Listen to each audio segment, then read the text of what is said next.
روح نبی نور شبیر و شبر ہے وجہ خدا تیرا چہرہ، تیرے قدم سے بنا ہے گلستان دو عالم کا سارا یہ صحرا۔ بسم اللہ الرحمن الرحیم۔ آج کی ویڈیو کا آغاز کرتے ہیں۔ خلیفہ کا ایک کارندہ فوراً ہی بہلول کی تلاش میں روانہ کر دیا گیا۔ بہلول اسے کہیں بھی نہیں ملا، نہ وہ اس ویران کھنڈر میں تھا جو اس کا بسیرا تھا، نہ ہی قبرستان میں جہاں وہ اکثر و بیشتر کسی سوچ میں مستغرق بیٹھا رہتا تھا۔ کسی نے بتایا کہ وہ مسجد کی طرف جاتے ہوئے دیکھا گیا ہے۔ کارندہ بھی مسجد کی سمت چل پڑا۔ ابھی وہ راستے ہی میں تھا کہ اس نے دیکھا کہ بہلول اپنے جوتے ہاتھ میں پکڑے، چھڑی بغل میں دبائے، گرتا پھرتا مسجد سے باہر نکلا اور جس طرف اس کا منہ اٹھا سر پٹ بھاگتا چلا گیا۔ اس کے پیچھے ایک شور بلند ہوا، لینا پکڑو، دیکھو جانے نہ پائے، پکڑو پکڑو اس دیوانے کو، پکڑو اس گستاخ کی خبر لو۔ کچھ نوجوان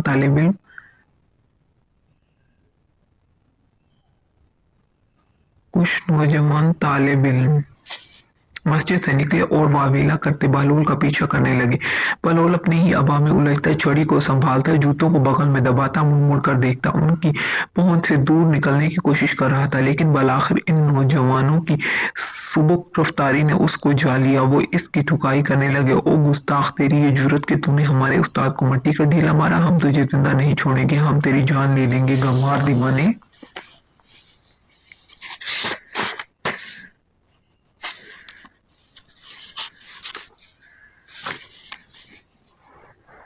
ہاں میں نے اس کو مارا ہے، میں کیا انکار کرتا ہوں، لیکن اسے لگا کہاں ہے؟ اگر اسے لگا بھی ہے تو اسے کوئی تکلیف نہیں ہوئی، تم خواہ مخواہ شور مچا رہے ہو، ہٹو پیچھے، چھوڑ دو مجھے۔ بہلول دہائی دینے لگا۔ ہارون کا کارندہ دوڑ کر قریب پہنچا اور بیچ بچاؤ کراتے ہوئے بولا، بھائیو تم لوگ کیوں اس پگلے کے پیچھے پڑے ہوئے ہو؟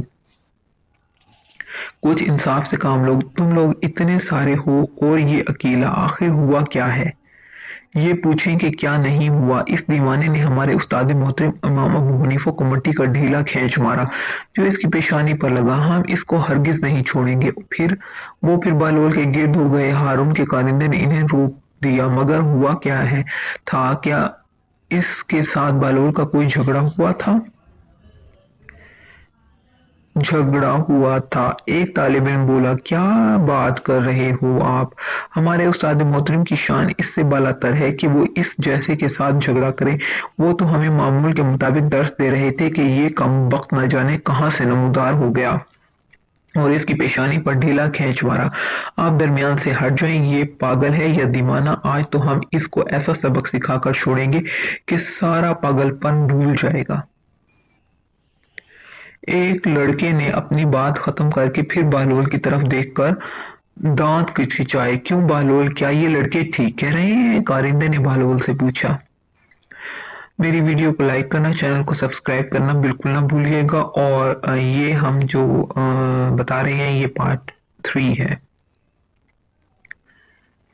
ہاں میں نے اس کو مارا ہے، مگر اسے لگا تو نہیں، نہ ہی اسے کوئی تکلیف ہوئی ہے۔ پوچھ لو اس سے، میرے پیچھے کیوں پڑے ہو؟ بہلول نے بڑی بے نیازی سے جواب دیا۔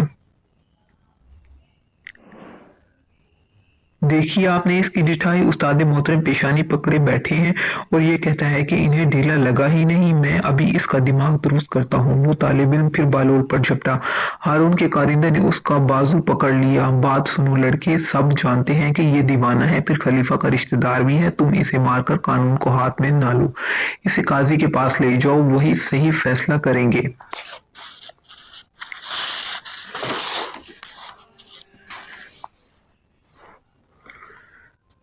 بات لڑکوں کی سمجھ میں آ گئی۔ وہ بہلول کو پکڑ کر قاضی کے پاس لے گئے اور اسے تمام ماجرا کہہ سنایا تو بہلول بولا، ذرا اپنے استاد محترم کو بھی تو بلاؤ، مدعی کے بغیر تم دعویٰ کس طرح پیش کر سکتے ہو؟ بہلول درست کہتا ہے، تم اپنے استاد کو بلا لاؤ، کیونکہ مدعی تو وہی ہے، پھر ہم دیکھ بھی لیں گے کہ ضرب کتنی شدید ہے۔ قاضی نے حکم دیا۔ طالب علم گئے اور امام ابو حنیفہ کو بلا لائے۔ بہلول نے قاضی سے کہا، قاضی جی کیا میں ان لوگوں کے استاد محترم سے بات کر سکتا ہوں؟ ہاں شوق سے۔ قاضی نے اجازت دی۔ بہلول نے انہیں مخاطب کیا، میرے عزیز، میں نے تجھ پر کون سا ظلم کیا ہے؟ عجیب مسخرے ہو تم، ابھی تم نے سب کے سامنے میری پیشانی پر مٹی کا ڈھیلا نہیں مارا۔ ابو حنیفہ نے غصے سے کہا، تو بھائی اس سے تجھے کیا فرق پڑا ہے؟ تو بھی مٹی سے بنا ہے اور وہ ڈھیلا بھی مٹی کا۔ मट्टी का था। अभी तो खुद ही तो अपने शागिर्दों को समझा रहा था कि इमाम जाफर सादिक जो ये फरमाते हैं कि इब्लीस को जहन्नुम का अजाब दिया जाएगा, वो दुरुस्त नहीं है, क्योंकि शैतान नारी मखलूक है, वो आग से बना है और इसको आग भला क्या तकलीफ पहुंचा सकती है। तू भी खाकी है और मट्टी से बना हुआ है, फिर भला मट्टी के ढेले ने तुझे क्या तकलीफ पहुंचाई।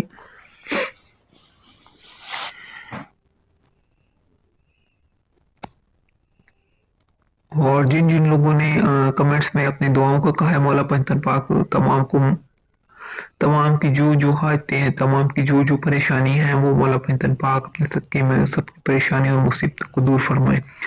फजूल बातें मत करो, तुमने ये वो ढीला इतनी जोर से मारा है कि मेरी पेशानी और सर में दर्द हो रहा है। अबू हनीफा ने नागवारी से कहा, आप भी गलत बयान ना करें आला हजरत, अगर आपकी पेशानी में दर्द है तो वो हमें नजर क्यों नहीं आता। बहलोल ने तुर्की बतुर्की जवाब दिया, ओहो किस अहमक से पाला पड़ा है, अक्लमंद आदमी, क्या कभी दर्द भी किसी को नजर आया है। अबू हनीफा ने नापसंदगी से जवाब दिया, किबला उस्ताद साहब, अभी तो आप अपने शागिर्दों से फरमा रहे थे कि इमाम जाफर सादिक जो फरमाते हैं कि खुदा को देखना मुमकिन नहीं, मैं इस बात को नहीं मानता, भला जो चीज मौजूद है उसे नजर आना चाहिए, इसलिए खुदा को देखना मुमकिन है। तो अगर आपके सर मुबारक में दर्द हो रहा है तो इसे हमें भी दिखाइए, बहलूल ने शगुफ्तगी से कहा। अबू हनीफा जिद हो गए और काजी से बोले, काजी साहब ये दीवाना तो यूं ही इधर उधर की हाँक रहा है, इसने सबके सामने मुझे पत्थर मारा है, आप गवाहान लेकर उसे सजा दें और कार्रवाई खत्म करें। या हजरत, अगर मुझ नाचीज ने आपको मट्टी का ढीला भी दिया है तो इसमें मुझ दीवाने की क्या तकसीर। अभी आप ही तो अपने शागिर्दों से फरमा रहे थे कि आपको इमाम जाफर सादिक के इस कौल से भी इख्तलाफ है कि वो फरमाते हैं कि अच्छा या बुरा काम करने वाला खुद इसका जिम्मेदार है और इसके लिए जवाबदेह है, जबकि आप फरमाते हैं कि हर फेल अल्लाह की तरफ से होता है और बंदा इसका जिम्मेदार नहीं। इस लिहाज से ढीला मैंने आपको नहीं मारा, ये काम तो खुदा ने मुझसे करवाया है। अब भला मैं इस काम के लिए सजा का मुस्तहिक किस तरह ठहरा जो मैंने नहीं किया। खुदारा काजी साहब, आप ही इंसाफ कीजिए,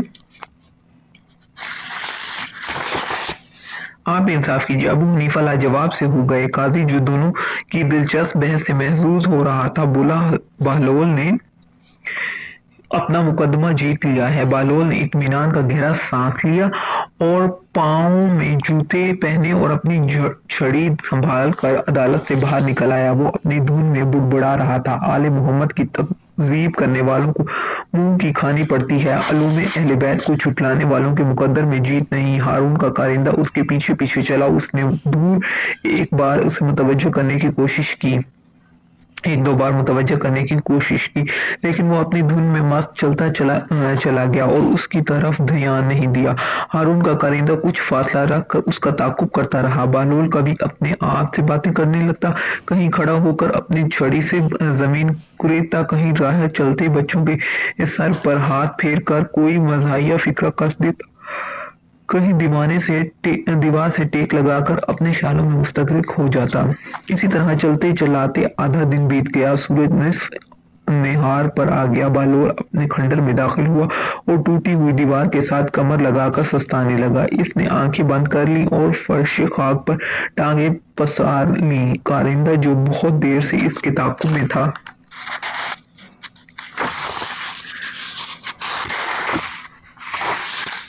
था, उसने सोचा कि दिन बैत चला गया, खाने का वक्त है, लेकिन बहलोल ने खाना नहीं खाया। बेहतर यही है कि वो इसके लिए खाना ले आए ताकि इससे बात करने का बहाना हो जाए। इसे खुद भी भूख लगी हुई थी। वो बाजार गया, एक मोहत्तम में बैठकर खुद खाना खाया और कुछ उम्दा खाना खरीद कर एक खुशनुमा ख्वान में रखा और बहलोल के खंडर में वापस आ गया। बहलोल अपने आप में मगर न जाने ख्यालात की कौन सी गत्थियां सुलझा रहा था। हारून का कारिंदा आगे बढ़ा और बहलोल को मुतवज्जो करने के लिए इतलाई अंदाज में खंगारा। बहलोल ने आंखें खोलकर उसकी तरफ देखा, उसने सलाम किया। बहलोल ने जवाब दिया तो वो बोला, जनाब साहब, बहलोल साहब, खलीफा हारून ने आपके लिए ये खाना भेजा है। इसने खाने का ख्वान इसके नजदीक ही रखा था। बहलोल हंसा, वाह वाह वाह, इस्लामी मुमलिकत के बादशाह जैसे कम वक्त हैसियत दीवानों का भी ख्याल रखने लगे हैं। खलीफा हारून की रियाया परवरी तो ज़रबुल मिसल है। कारिंदे ने फौरन कहा। बहलोल ने अपने दाएं बाएं देखा और उस कुत्ते को चमकारा जो खंडर में एक जानिब बैठा हुआ था। कुत्ता दुम हिलाता करीब आ गया। बहलोल ने खाने का खुशनुमा ख्वान उठाया और कुत्ते के सामने रख दिया। कुत्ता बेसब्री से मुंह मारने लगा। ओहो खुदा की पनाह बहलोल, ये क्या करते हो? खलीफा का खाना तुमने कुत्ते के सामने रख दिया है। मुलाजिम ने दुहाई दी। हश, चुप चुप, खामोश रहो, मुंह बंद रखो। अगर इस कुत्ते ने सुन लिया कि ये खाना खलीफा का है तो वो भी नहीं खाएगा। मुलाजिम अपनी हंसी नहीं रोक सका और बोला, बहलोल तुम भी अजीब मस्करे हो। मैं तुम्हारे लिए खलीफा का ये पैगाम भी लाया हूँ कि कल उन्होंने तुम्हें दरबार में तलब किया है। बेहतर है कि तुम कल खुद ही हाजिर दरबार हो जाना। बहलोल ने कोई जवाब नहीं दिया और वो कारिंदा वापस चला गया। अगले रोज बहलोल का रुख हारून के महल की जानिब था। उसने पेमंद लगे हुए कपड़े पहन रखे थे, दोष पर गदड़ी थी और हाथ में असा। दरबान को मालूम था कि वो हारून का रिश्तेदार है और उसे हारून ने तलब किया है, इसीलिए उसने उसे अंदर जाने की इजाजत दे दी। वो अपनी फटी हुई जूतियां चटकता बड़ी बेतकल्लुफी से अंदर दाखिल हो गया। वो राहदारी में से गुजरता हुआ दीवान खास में पहुंचा। देखा कि ना कोई निगहबान है ना पहरेदान है। वजीरों अमीरों की कुर्सियां भी खाली पड़ी हुई हैं। शायद अभी दरबार रास्ता नहीं हुआ था। वो कीमती कालीन को रोनता बादशाह की मस्जिद तक जा पहुंचा और मजे से इस पर बुरा जमान हो गया। अभी उसे बैठे हुए चंद लम्हे भी नहीं हुए थे कि दरबार के पहरेदार दौड़ते हुए आए।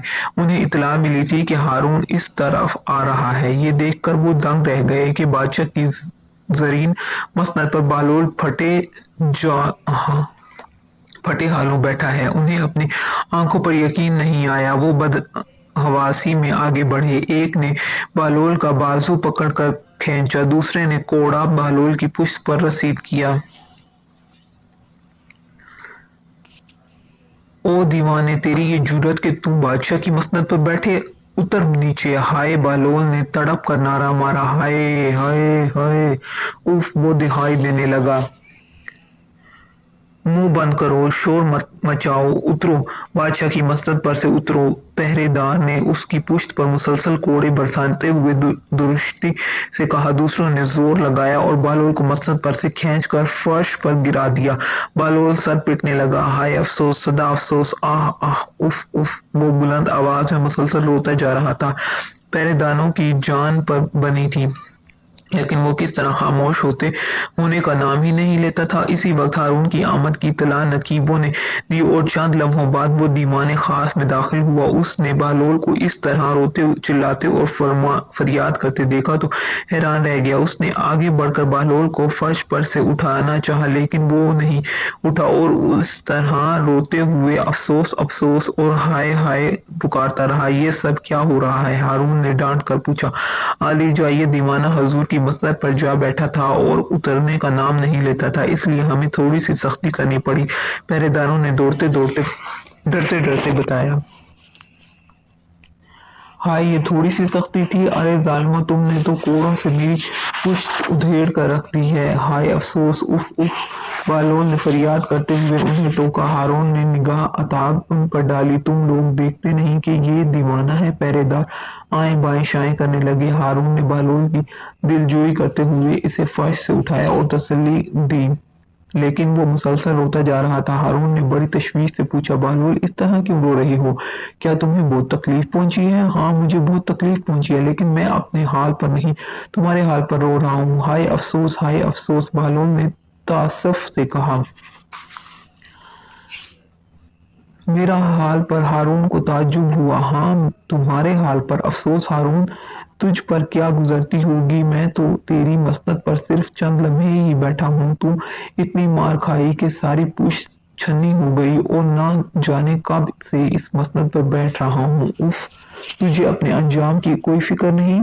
हारून लम्हे भर को कांप गया, लेकिन इसने यूं ही जाहिर किया जैसे इसकी बात नहीं समझा और बहलोल से बोला, तुम मेरे हाल पर अफसोस करते हो और मैं तुम्हारे हाल पर। तुम अच्छे भले तो थे, फिर तुम्हें न जाने क्या हुआ है जो यूं दीवाने बने फिरते हो। बहलोल मुस्कुराया। तुम जानते हो कि खुदा की सबसे बड़ी नेमत अक्ल है।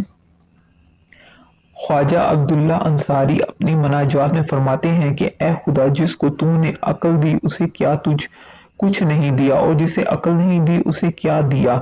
तुमने वो हदीस तो सुनी होगी कि जब खुदा इरादा करता है कि बंदे से अपनी नेमतें वापस ले ले तो सबसे पहले बंदे से जो चीज वापस लेता है वो अक्ल है। अक्ल रिस्क में शुमार होती है। अफसोस कि खुदा ने ये नेमत मुझसे वापस ले ली है, लेकिन इससे शाही खानदान की किस कदर जिल्लत हो रही है तुम्हें इसका भी अंदाजा है। सब जानते हैं कि तुम मेरे रिश्तेदार हो, और तुम हो कि इस लिए मैं जगह जगह घूमते फिरते हो। कुछ नहीं तो मेरी मनसब और मर्तबे का ही ख्याल करो। हारून ने सरजनश के अंदाज में कहा। बहलोल ने सर उठाया और बोला, हारून, अगर तू किसी जंगल बयाबान में रास्ता भटक जाए, तेरा प्यास से दम निकल रहा हो, तुझे कहीं पानी ना मिले, तो तू एक घूंट पानी के एवज क्या कुछ देने पर तैयार हो जाएगा। अजीब दीवाने हो तुम। भला इस वक्त इसका क्या जिक्र।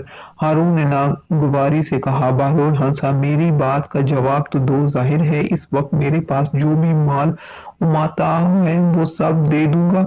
हारून ने बेपरवाही से जवाब दिया। अगर पानी का मालिक इस कीमत पर राजी ना हो फिर? बहलोल ने पूछा। तो मैं उसे अपनी आधी सल्तनत दे दूंगा। हारून ने फराखदिली से कहा। अच्छा। बहलोल ने बड़े इत्मीनान से कहा, अगर ये एक घूंट पानी पी कर तेरी जान तो बच जाए, लेकिन तुझे पेशाब रुक जाए, बीमारी लाहक हो जाए और किसी तरह दूर ना हो, तेरी जान पर बन जाए, और तुझे पता चले कि कोई शख्स तेरी इस बीमारी का इलाज कर सकता है, तो तू उसे क्या देगा?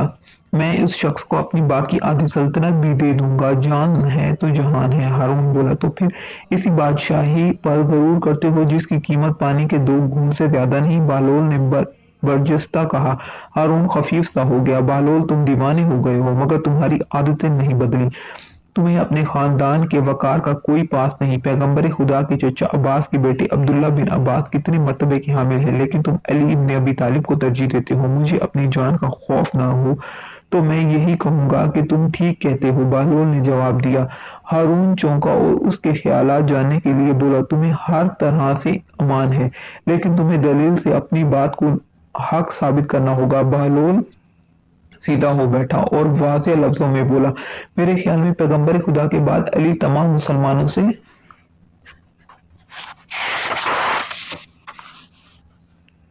अफजल हैं, क्योंकि वो सच्चे मोमिन थे। उसकी तमाम आदत पसंदीदा थी और अताते खुदा रसूल में उससे जरा भर कोताही नहीं हुई। उन्होंने तमाम खुदाई अहकामात पर इस तरह हर्फ बहर्फ अमल किया है कि उसके मुकाबले में ना सिर्फ अपनी जान बल्कि अपनी औलाद की जाने भी ही समझते थे। वो बहुत बहादुर और निडर थे, तमाम जंगों में सबसे आगे रहते थे। उन्होंने कभी दुश्मन को पीठ नहीं दिखाई थी। इस बारे में उनसे सवाल भी किया गया था कि आप जंग में अपनी जान का ख्याल क्यों नहीं रखते? अगर कोई पीछे से आप पर हमला करे तो आपकी जान ले ले। तो फिर उन्होंने जवाब दिया, मेरी लड़ाई खुदा के दीन की खातिर है और इसमें मुझे किसी लालच, फायदा और जाती गर्ज का ख्याल नहीं। मेरी जान खुदा के हाथ में है। अगर मैं मर जाऊंगा तो खुदा की राह में मरूंगा, और इससे बढ़कर और क्या सादत होगी। जब वो मुसलमानों के खलीफा थे तो अपना तमाम वक्त मुसलमानों के कामों और खिदमत इबादत में सर्फ करते थे। बैतुल माल से एक दिनार भी बेकार नहीं उठाते थे। यहाँ तक कि उनके भाई अकील ने, जो अयालदार थे, उनसे दरख्वास्त की कि बैतुल माल से उनका जो हक नहीं मिलता है उससे कुछ ज्यादा उन्हें दिया करें। अमीरुल मोमिनीन ने इसकी दरख्वास्त रद्द कर दी। आप तमाम हुक्काम से भी फरमाते थे कि लोगों पर जुल्म ना किया जाए, उनके मामलात के फैसले अदल इंसाफ से किए जाएं। जो हाकिम जरा सा भी जुल्म सितम करता था उससे बाज परस में सख्ती करते थे और उसे फौरन मनसब से हटा देते थे, ख्वाह वो उसका करीबी अजीज ही क्यों ना होता था, उसे माफ नहीं करते थे। जैसा कि अब्दुल्ला बिन अब्बास ने जिस वक्त वो बसरा के हाकिम थे बैतुल माल की कुछ रकम जाती कामों में खर्च कर ली थी, आपने उससे वो रकम वापस मांगी और उन کہ اس فعل پر انہیں سخت تنبیہ کی اور ایک آخری تاریخ مقرر کر دی تاکہ اس سے پہلے ابن عباس وہ رقم واپس کر دیں، لیکن ابن عباس اس مقررہ تاریخ تک رقم نہیں لوٹا سکے۔ علی نے انہیں کوفہ میں حاضر ہونے کو حکم دیا۔ ابن عباس جانتے تھے کہ علی اب ایسے خلیفہ نہیں ہیں، وہ درگزر کر دیں گے اور چشم پوشی سے کام لیں گے، اس لیے وہ بھاگ کر مکے چلے گئے اور خدا کے گھر میں جا بیٹھے تاکہ علی کے محاسبے سے بچ جائیں۔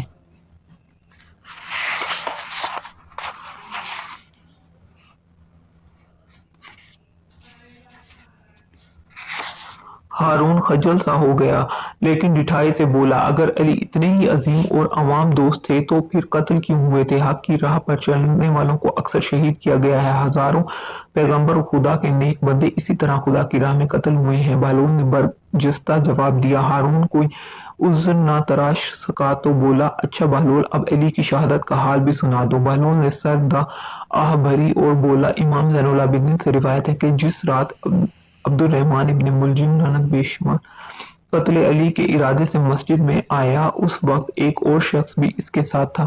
کچھ دیر وہ دونوں باتیں کرتے رہے، پھر صحن مسجد میں سو گئے۔ جب علی مسجد میں داخل ہوئے تو آپ نے سوتوں کو جگایا تاکہ نماز پڑھیں، یہ دونوں ملعون بھی بیدار ہو گئے۔ علی نماز کے لیے کھڑے ہو گئے، آپ نے سجدے میں سر رکھا تو ابن ملجم نے تلوار آپ کے سر پر ماری، یہ ضرب اس جگہ لگی جہاں پہلے عمرو بن عبدالود نے غزوہ خندق میں وار کیا تھا۔ اس بدبخت کے وار سے آپ کے سر سے آبرو تک گہرا زخم پڑ گیا۔